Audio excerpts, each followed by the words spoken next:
Una broma es una cosa muy seria. Eso decía Winston Churchill, que se tomaba muy en serio, por cierto, como todos los aristócratas ingleses, que son insufribles. Y si alguien lo sabe, es mi próximo invitado, el protagonista del programa de hoy, Alexis Valdés. Alexis Hola. parecería... Chico, espérate que no he terminado la presentación, que Ya, verdad. entra viejo. Sigo. Parecería que está de vuelta de todo, Alexis. Parecería, pero mantiene como una ilusión secreta que a mí me parece muy bella. Mejorar su lugar en el mundo y su tiempo en el mundo. Con la que está cayendo tendrá que trabajar mucho más, ¿no? Digo yo. Ahora, quienes mejor definen a Alexis Valdés son sus admiradores y sus detractores. Pero óigame, diga lo que digan, Alexis ya resulta alguien entrañable para todos nosotros. Y supongo que es una bendición para alguien que habita en el mundo del espectáculo. Ahora sí te toca, querido. Buenas tardes. Gracias por estar en el programa. Gracias a ti, ¿qué tal? ¿Cómo está todo? Oye, voy a decir algo que se puede tomar como un acto de petulancia y de presunción, y lo es. Yo Sí. quisiera que todos mis compañeros y colegas que empiezan un programa de radio o de televisión, este programa tiene apenas 2 meses, pudieran contar con los invitados que tenemos y que generosamente aceptan venir al programa. Alexis, muchas gracias por estar en el No, programa de hoy. chico, es que tú eres, imagínate tú eres un tipo que tienes una credibilidad muy alta, tienes una carrera tremenda, tienes, no sé, el respeto de toda la gente de la profesión, es decir, yo me acuerdo que José Antonio Rodríguez, el gran actor, decía que había dos maneras de ser popular, y era en el público y en los profesionales del gremio, ¿no? Y creo que tú tienes esas dos, ¿no? Y son importantes las dos, que te quiere el público, pero que te respeten los Gracias, Alexis. profesionales, ¿no? Gracias, gracias. Me hace la tarde con eso. Bueno, son las últimas semanas de Huevos, tu Sí, más reciente comedia. ¿Qué pasa? ¿Se acabaron los el huevos? protagonista se llama Camilo, el protagonista se llama Camilo, ¿eh? Yo sé, te iba a preguntar, sí. Y se me acabaron los huevos, ¿viste tú? Se le acabaron los huevos a Camilo, ¿qué pasó? Bueno, no, ha sido, oye, o sea que esto es un misterio, todo lo que sea estilo, crear algo es un misterio tremendo, y este misterio para mí ha sido que empecé a escribir un divertimento, simplemente una obra para reírnos, y la obra se me fue de las manos en el buen sentido de la palabra, ¿De se verdad? convirtió en una obra muy divertida, pero también en una obra profunda, en el buen sentido de la palabra, no un profunda pues un teque, o sea, sino porque trataba algo humanamente profundo. De momento yo descubrí escribiendo la obra que la obra trataba de este tipo que le habían tirado huevos en Cuba y que tenía como un trauma, como un tema no resuelto con eso y con la persona que lo había hecho, que se la va a encontrar aquí en Miami. Y creo que a partir de ahí que encontré eso, la obra se volvió más interesante, porque inicialmente era un tipo que no soportaba la palabra Castro porque le daba dolor en los testículos. Y entonces así empezó la historia, ¿no? El tipo le da dolor en los testículos y se está tratando de eso, y la hija le trae al novio que tenía apellido Castro, pero eso es solo la superficie. El gran trauma de él es que en los 80 le pasó eso, y que el tipo que además le tiró huevo a su familia ahora es su jefe Ave en, María, en la empresa. Y Ave además María. ahora se ha convertido en un radical, Claro, un claro, tipo súper radical de derecha, un tipo que él sabe que ha sido el jefe de los militantes comunistas claro, es de la escuela. Y eso. lo usual, lo usual. Yo a veces voy por la calle 8 y veo a ciertas personas y me voy por la séptima para ni verlos. Oye, pero son las últimas semanas de huevos, ¿ya? Sí, sí, ya queda este fin de semana, yo lo hago viernes y sábado, el domingo lo hace Rafael Laera porque nos hemos compartido el personaje, además yo este domingo hago un espectáculo para los padres en Flamengo, y la siguiente semana ya la hago yo los 3 días que quedan y se acaba. Tú sabes cómo es esto del teatro, que hay que poner una obra nueva porque las temporadas ahora son más cortas, ahora todo, todo es, como dicen los franceses, périsable, todo, todo, Sí. todo termina más rápido ahora. Desgraciadamente, desgraciadamente. Sí. Pero te oí que dijiste el domingo en el Flamingo Theater. Sí, Flamingo, fíjate, porque voy a hacer, yo todos los años trato de hacer algún evento así como para los padres, para las madres. Me gusta mucho hacer un evento para los padres porque los padres son menos homenajeados que las madres. Es verdad, es verdad, es verdad. Mucho menos. Y yo tuve un padre magnífico, yo tuve un padre que Yo lo yo sé. amaba profundamente, sigo amando. Entonces, me gusta eso de...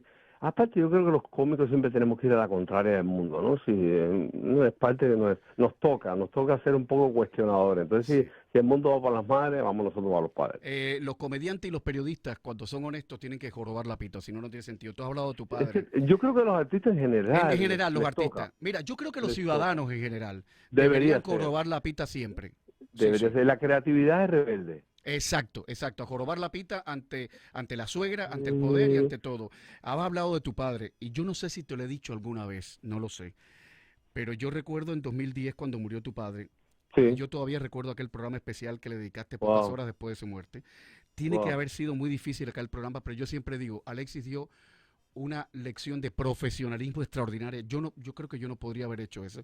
Yo te veía en pantalla y decía, Yo ¿cómo, creo que yo cómo todavía está estaba en hombre shock, haciendo eso? ¿sabes? Yo creo Está- que estaba en me shock imagino. todavía, que yo no había realizado, me pasó también con la muerte de mi abuela, no había realizado el significado, ¿no? Del hecho. Porque 2 meses después estaba totalmente deprimido, tuve que ir al psicólogo y todo eso. Yo creo que a lo mejor no asumir el duelo, ¿no? Así, y decir, bueno, la vida continúa y seguimos adelante, a lo mejor se queda abajo todo un tormento Sí. y tuve que ir a ver una psicóloga que me ayudó muchísimo. Esas cosas que la gente dice, no, eso no sirve. Sí, me ayudó, me ayudó a decir, oye, ¿cómo fuiste con tu papá? No, bueno, yo no sé, yo me lo llevaba para aquí, me lo llevaba para allá, me lo llevaba para España, me lo traje para acá. Bueno, pues ya, hiciste todo por él, eras un buen hijo. Ya, es decir, seguramente en tu cabeza quedará la impresión, no, pude haber hecho más, pero imagínate tú, eso es Era una infinito, ¿no? persona Pero, muy, muy cálida, ¿eh? Yo lo recuerdo uff, en los pasillos del ICR, de la sí, antigua CMQ, muy cálido, Leonel Barrio. Y me sí, acuerdo de San Nicolás del Peladero cuando dice, ¿me sigue? claro. ¿Me sigue? Ajá. Mi papá disfrutaba a la gente, la verdad. Yo disfruto a la gente, pero no al nivel de mi padre. Mi padre era ese tipo clásico que se paraba en todas las esquinas a saludar, a hablar con todo el mundo. A todo el mundo le decía mi hermano, a todo el mundo lo conocía. Él disfrutaba. Mi abuela decía, como fuiste hijo único, quieres tener un hermano en cada esquina. Y era su personalidad. Qué bonito. Oye, Alexis Valdés, ¿tú sigues pensando que con los comediantes hay que tener cierta tolerancia? ¿Por qué dijiste eso cuando dijiste esa frase? Mira, yo creo que el humor y la música, siempre lo digo cada rato, son tan necesarios en la vida como alivio, que hay que, los comediantes, para hacer reír, ya sabes, uno hace reír con el error, con lo perfecto no hace reír. Y entonces uno siempre está en una especie de precipicio, una cuerda floja, eh, atreviéndose a decir ciertas cosas que pueda incomodar a alguna persona. Pero si la gente tomara en cuenta que esa persona lo está haciendo con el noble deseo de hacer reír, entonces podría perdonarle porque, es decir, yo nunca he sido comediante ese que le gusta herido, decir cosas que joden a la gente dolorosamente, nunca me ha gustado eso, pero sabes que te puedes equivocar y decir algo que puede molestar, Claro, pero bueno, lo estás haciendo en pos de que la gente sea un poco más feliz, porque para mí no hay nada más feliz en esta vida que estarse riendo, eso, totalmente, no conozco. pero tengo la sospecha, Alexis, de que la gente como tú que garantiza la risa de los demás no siempre pueden reír y no siempre pueden canalizar la tristeza cuando les da un zarpazo. Eh, Claro, sí. Yo he aprendido, tú sabes la edad, ¿no? He aprendido un poco a aceptar. Creo que me he ido volviendo un poquito más. Pues hay dos opciones en la vida cuando te vas haciendo mayor. O te vuelves más sabio o más estúpido. No tienes más. es verdad, es verdad. Igual no te vas a quedar. Entonces yo trato de ir aprendiendo a aceptarme, a perdonar los errores humanos, perdonar los míos. Pero claro, sí, es difícil porque yo me acuerdo cuando yo me deprimí, la gente no estaban dispuestos o preparados para ayudarme porque yo no era el que debía deprimirse. Claro, claro. Y los cómicos se deprimen mucho, ahí tuve el caso de Robin Williams, ¿no? Y de muchos de tantos comediantes que esa presión, porque es muy fuerte. Un día leí que uno de los trabajos más duros del mundo uno era ser piloto, otro no me acuerdo cuál, y otro era pararse en un escenario a intentar hacer reír a la gente. Lo creo, Es fíjate, como lo un creo, cometido tan complicado que lo muchos creo. comediantes pasan depresiones, ¿sí? Pero tú has hablado de la ayuda que se busca cuando uno está en ese trance. Yo siempre digo que voy a terapia, aunque no se note.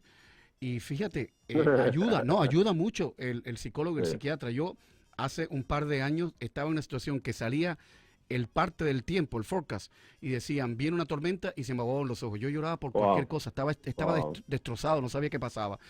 Me wow. mandaron una pastillita, fui a terapia, Venaflexin, y puedes creer que ya puedo hablar ante un micrófono, ante una cámara de televisión sin quebrarme, sin estar Wow. hipersensible, porque era una cosa que, vaya que no podía. Oye, ¿alguna vez de niño tú soñaste con que te presentarías como comediante, compositor, dramaturgo y actor? Y escritor además.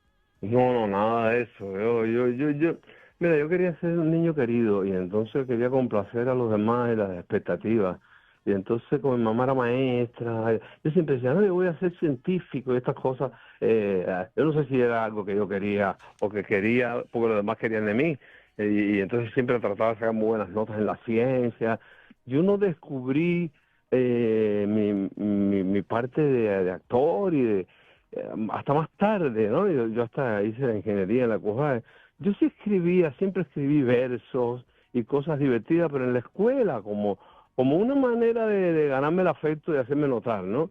Pero nunca lo pensé como que sería mi profesión, pero lo que he tenido después, a partir de un momento, tuve el atrevimiento, porque creo que los seres humanos tenemos muchas posibilidades y a veces nos autocensuramos y no las hacemos. Después tuve el atrevimiento de empezar a probarme en muchas cosas, en todo, en la composición, en la escritura, y tratar de aprender. Yo creo que soy un eterno aprendiz. Hace un año hice un curso, un año y pico, ¿no? De literatura, de escritura de novela con Mario Vargas. Después había hecho también otro con Isabel Allende. Cada vez que me entero de que algún buen maestro enseña, me meto ahí y trato de ir absorbiendo conocimiento para después cuando me siento a escribir, haber terminado mi primera novela. Entonces, yo creo que me divierto, creo que sobre todo soy una persona que ha descubierto que moviéndose en diferentes campos se aburre menos y Totalmente. entonces, Me sí, quedo con la sí, frase de que tú querías ser un niño querido porque después de la pausa yo quiero repasar, si te parece bien, lo digo con todo sí, respeto, uno de los momentos más sí. negros de tu vida. Y Ay, mi madre. esto no tiene que ser no tiene que ver con que tú eres mulato, uno de los momentos más oscuros, digamos, de tu vida. Ok, ok. Eh, pero sí, será Tú sabes que sí. de eso hago el humor, ¿me entiendes? Parto de burlarme de mí siempre que me paro en un escenario. De hecho, ahora en este espectáculo que estoy haciendo, lo primero que hablo es eso, de ese niño buscando cariño. Así que, Yo creo que en el fondo todos somos niños buscando cariño, incluso seguramente. cuando ya tenemos la edad que tenemos nosotros. No voy a Sí. decir cuál. Alexi, una pausita de nada Dale, dale. y regreso Aquí enseguida. estoy, Alexis aquí Valdés estoy. esta tarde. Una señora ha llamado al Sí. 305-285-1260 para dar las buenas tardes, pero no quiere salir al aire y me dice, Alexis es lo más grande con lo más chiquito. Eso en cubano quiere decir que Qué Alexis bonito. es maravilloso. Qué Ya bonito, qué volvemos. bonito. Fino, como decía Porcel. Alexis Valdés. Qué bueno, qué bueno, qué Sí, bonito. sí, Corazón, ¿qué estamos swing? mejorando. Qué rico. Pregunta, Guillermo Sí, Álvarez Guedes, sí. ¿Chaplin o Cantinflas? Oh, wow, wow.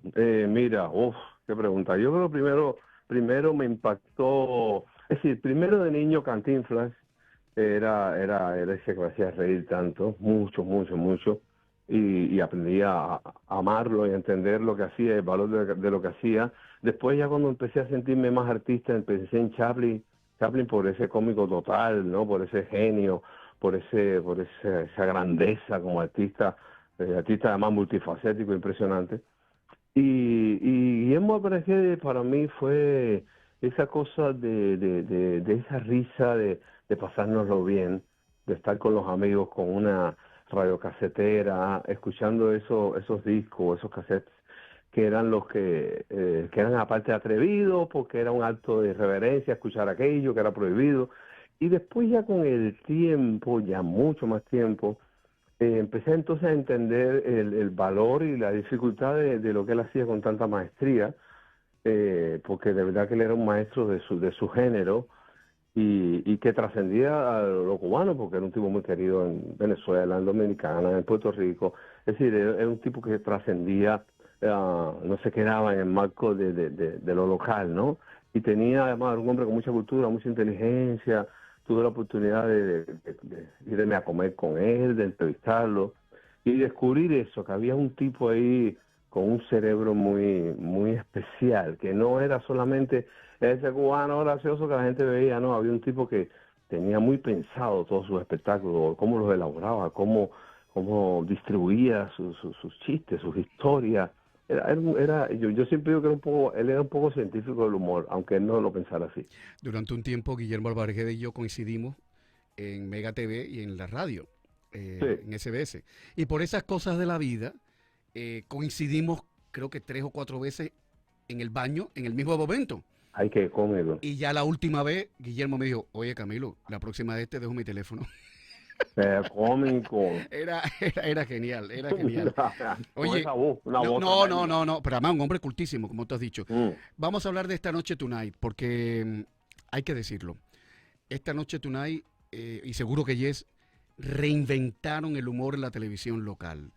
Parecía como que Miami no se reía hasta que llegó Alexis Valdés, llegaron los actores de Alexis Valdés, Ramón Fernández Larrea como guionista, etcétera, etcétera. mm, Fue un programa de una audiencia extraordinaria. sí. ¿Algo así se podrá repetir en algún momento?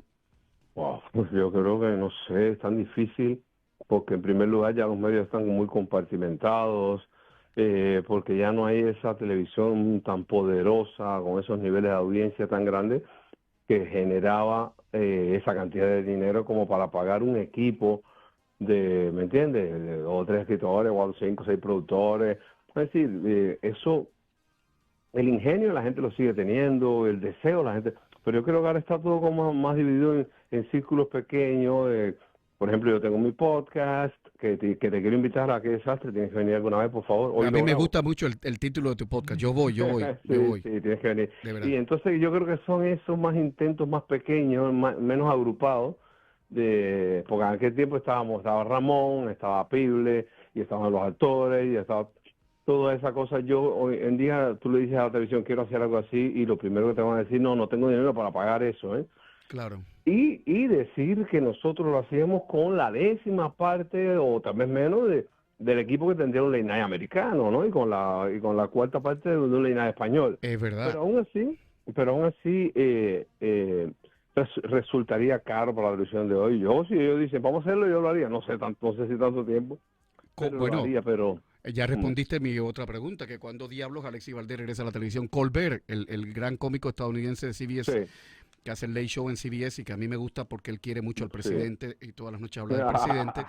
Colbert tiene 15 guionistas, 15 escritores. Wow, wow, así es como es, Así es como porque, tiene que ser. claro, así es como es, porque entonces eso garantiza un nivel de efectividad, porque, es decir, si cada uno de esos 15 te da un buen gag, tú tienes 15 buenos gags de monólogo, ¿entiendes? No es lo mismo que tú tienes dos escritores, los pobres, que están dejándose ir, y entonces cuando ellos te mandan el guión a ese día no estaban inspirados, y entonces tienes tú que romperte la vida ahí para ver cómo remedias, Claro. ¿no? Porque al final tú eres el que va a dar la cara.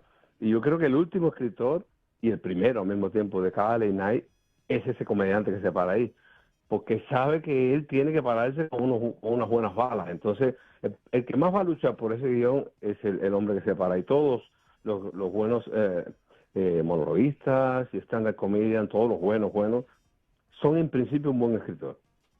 Eso Alexis sí lo tengo Valdés, clarísimo. cuando tú publicaste El miedo nos hizo fuertes, que Sí. era ese libro donde cuentas tu vida con Mm. un maltratador, tú no Sí. querías que tu mamá leyera ese libro.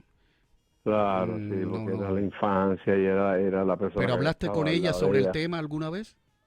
Sí, sí, sí, claro, mucho, hablamos mucho, estuve a punto de no publicarlo porque se creó una pequeña tormenta familiar, pues que todas las familias tienen un secreto, ¿no? Igual que todas las fortunas. Todo, es verdad. No, no, no, pero es verdad. Es verdad. Hay cosas ahí de las que no se tocan, no se hablan, y todo el mundo las sabe o medio las sabe, y hay hasta sombras. Entonces los que son más jóvenes les contaron por arriba y todo el mundo está como, ¿pero qué pasó? Y entonces, como esas cosas se tapan en la familia, ¿no? Para evitar el descrédito y, no sé, para olvidar el dolor. Pero no se sanan, se quedan ahí como latentes. Y yo quería contarlo, ¿no? Y me sentía con el derecho, ¿no? Porque cuando ya tú escribir es parte de tu vida, tú te sientes con el derecho de revelar tus historias, ¿no? Porque tú dices, oye, esto es un material tremendo que tengo que usarlo, No, ¿no? y un proceso de sanación también. También están las dos cosas ahí, ¿no? Pero hay un escritor americano que tiene mucho éxito escribiendo como historias cortas, de apellido Sedaris, no sé cómo se llama él, que cuando alguien, un amigo, alguien le dice, oye, tuvo un accidente, no sé cosa, o se cayó el avión, siempre él te dice, joder, qué suerte has tenido. ¿Cómo qué suerte? Claro, porque ahora tienes algo bueno que contar. Y entonces yo me quedé con eso, ¿no? Ahora tienes algo bueno que contar y quise contarlo con el mayor cuidado, ¿no? Casi como un cirujano, ¿no? Como un buen cirujano, no todos son buenos. Pero aún así, sí, siempre causa algún dolor, pero lo que tú dices, al final del dolor de ese momento, lo que quedó fue una tranquilidad que no habíamos tenido nunca. O sea que el hecho de que haya habido un maltratador en tu vida está resuelto, está curado, está quitado. Sí, sí, yo totalmente. Menos mal. Yo lo perdoné, me perdoné el pasado porque lo escribí, lo solté. Y una vez que lo solté, le vencí. Claro, te Ya, entiendo. ya, Te ya no entiendo. me tenía, le tenía yo. Era un personaje de mi libro. Claro, claro, claro. Están escuchando a Alexis Valdés, que es el protagonista esta tarde de Regreso con Camilo, porque los que hacemos este programa somos tercos, tosudos y creemos que, aunque parezca que no, otra radio es posible en este pueblo. Sí, señor.